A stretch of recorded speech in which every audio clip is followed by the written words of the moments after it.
This is Jarrod Horak for the RunawayHorse.com, and welcome to my latest Kentucky Derby 2022 points race. In my video series, through the first 22 races in the series, my top choices have 7 wins, 6 seconds, and a third place finish. I did not have the 75-1 winner in that Rebel Stakes last week, but I hope you did.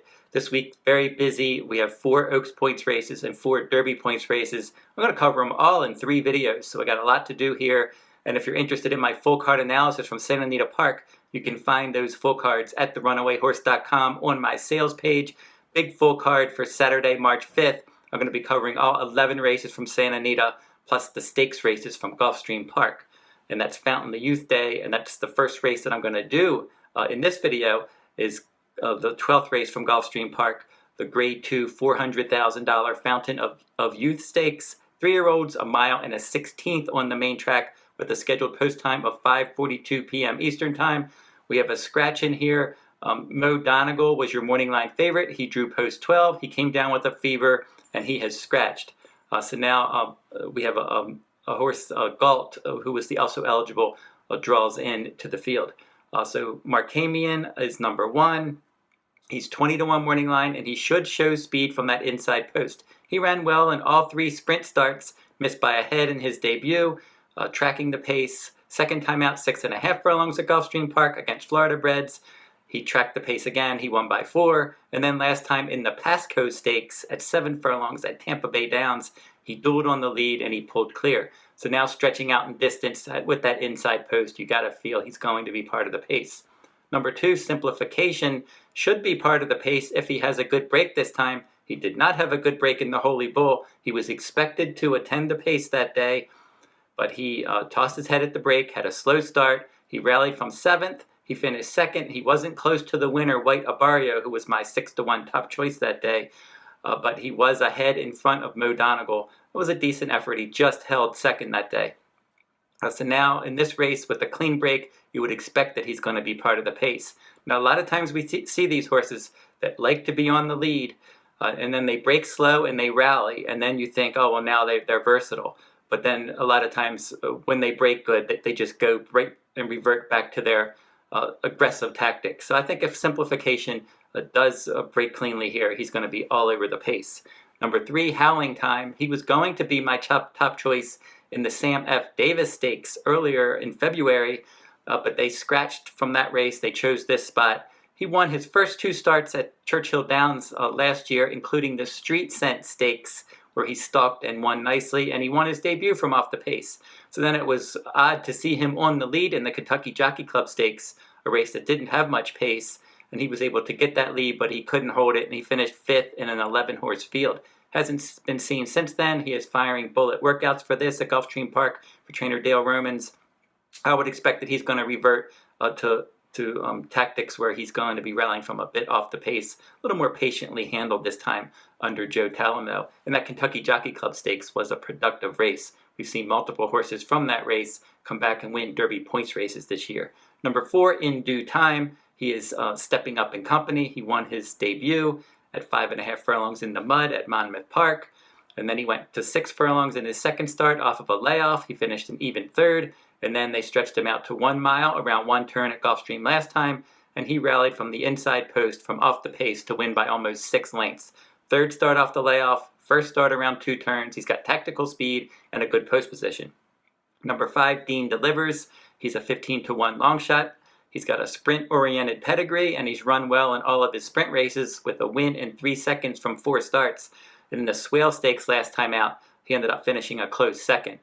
He's one that could attend the pace as he stretches out in distance, but I don't think he's going to be able to handle the tough company and the added ground. Number 6, Rattle and Roll. He won the Breeders' Futurity Stakes last year easily from off the pace. That was at Keeneland in his last start in the fall. He was supposed to run in the Breeders' Cup Juvenile. He had a foot issue. He missed that race, and now he's starting his 3-year-old campaign here. He has not been training particularly well for trainer Ken McPeak, but he's one that if the pace does get hot, he can get involved late. Also, for that Breeders' Futurity Stakes, Classic Causeway, the show finisher, did come back and he won the Sam F. Davis. But the rest of the horses from the Breeders' Futurity really haven't fared that well since that race. Number 7, AP Secret.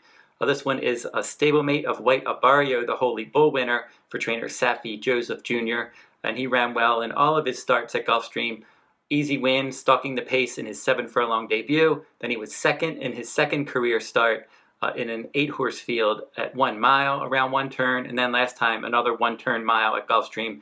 He was able to be up on the pace and win nicely, and he was adding Lasix and blinkers that day. He loses Lasix for this race. He's bred for the added ground. He's got tactical speed, and at 15-1, he's at least mildly interesting. Number 8, Emmanuel. He's 3-1 for trainer Todd Pletcher.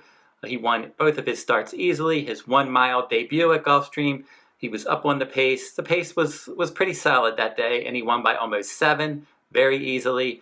And then his second time out, a very easy win at Tampa Bay at 1 mile and 40 yards. He controlled the pace, and it was a slow pace, and he was just able to kick home easily and win by 4.5 lengths. So he really hasn't been challenged at all in his 2 races.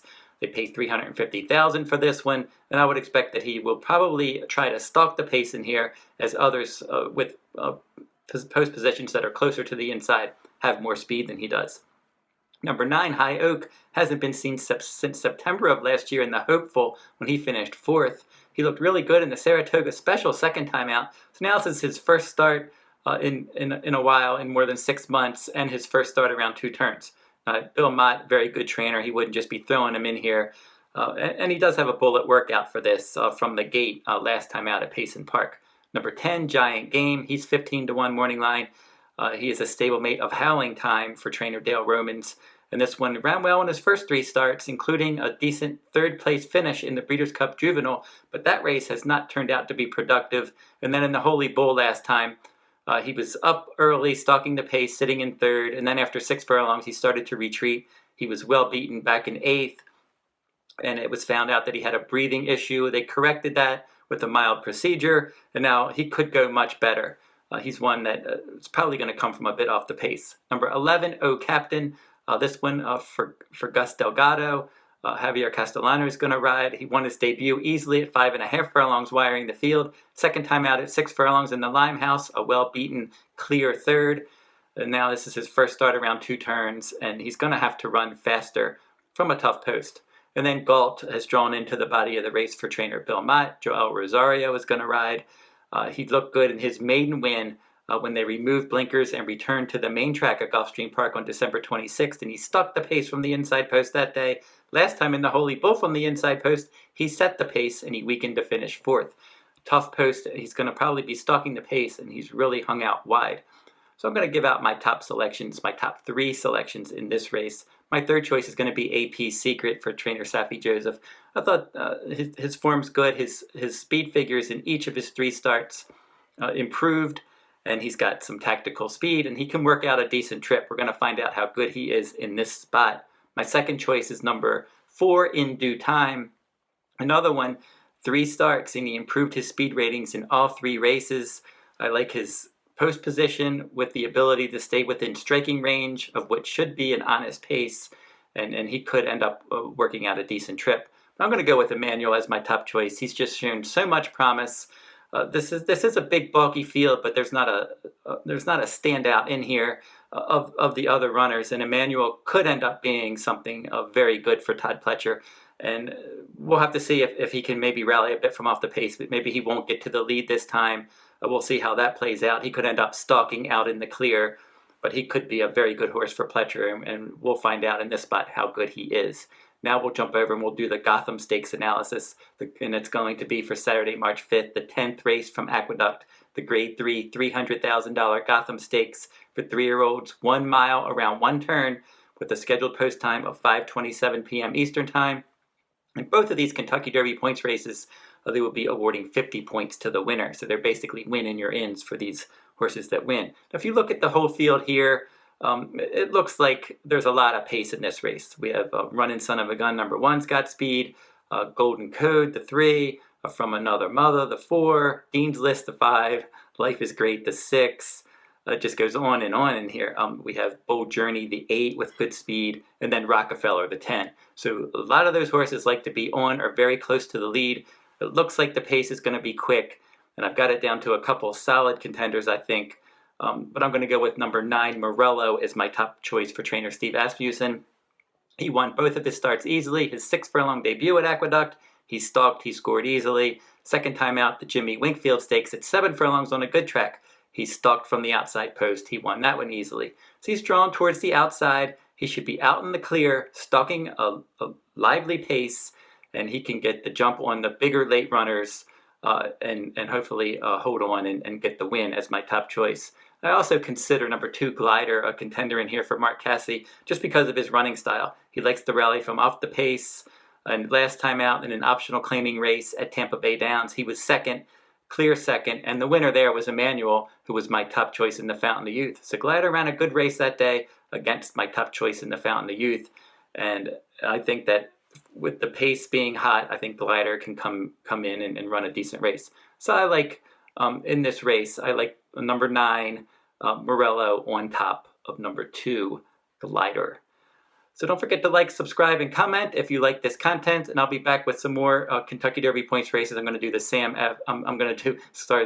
Felipe from Santa Anita Park in my next video. Until then, good luck at the races.